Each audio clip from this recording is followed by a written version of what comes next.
Assalamualaikum warahmatullahi wabarakatuh. Kembali lagi di channel Super CPNS.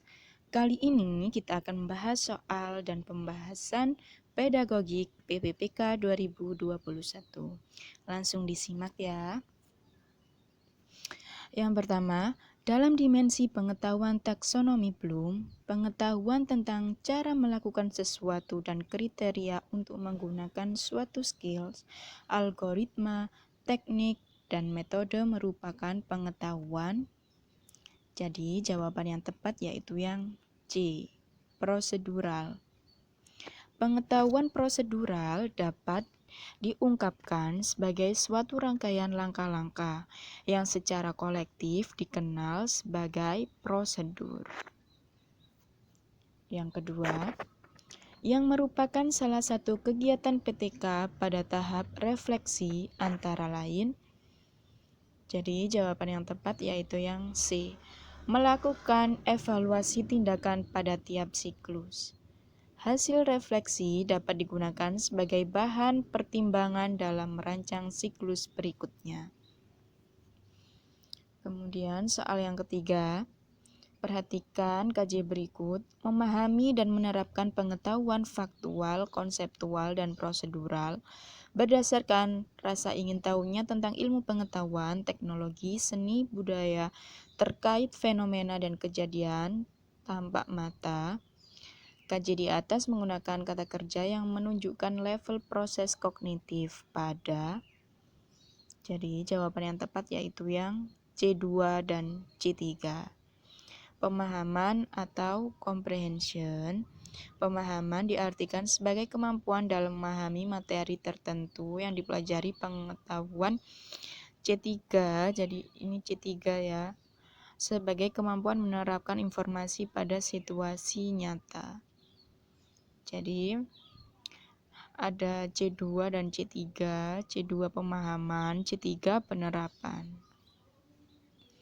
Kemudian pentingnya merumuskan indikator kinerja pada proposal PTK adalah yaitu yang A, sebagai tolok ukur dalam menentukan keberhasilan atau keefektifan PTK yang dilakukan. Tolok ukur keberhasilan tindakan perbaikan secara eksplisit sehingga memudahkan verifikasinya untuk tindakan perbaikan yang bertujuan mengurangi kesalahan konsep peserta didik. Kemudian perhatikan beberapa komponen dari RPP untuk mata pelajaran Bahasa Indonesia sebagai berikut ya.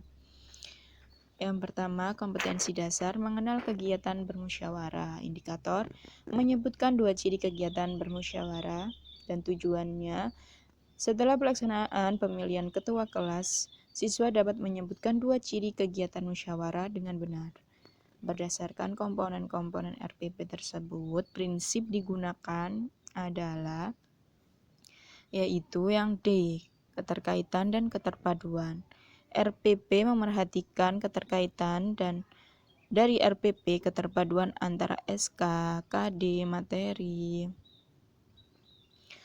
Jadi, kegiatan pembelajaran, indikator pencapaian kompetensi, penilaian, sumber belajar, serta keutuhan pengalaman belajar.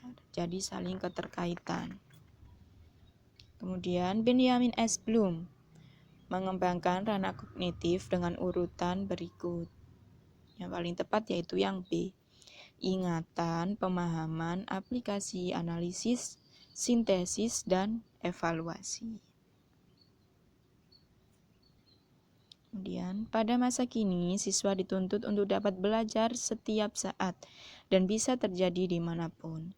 Hal ini terjadi karena kemajuan teknologi yang memungkinkan belajar jarak jauh dalam jaringan atau online. Pernyataan di atas jalan dengan teori belajar. Yang tepat yaitu yang A, sibernetik. Belajar adalah pengolahan informasi, penekanan pada proses belajar. Nah, cukup sekian ya. Nantikan soal-soal berikutnya. Terima kasih. Wassalamualaikum warahmatullahi wabarakatuh.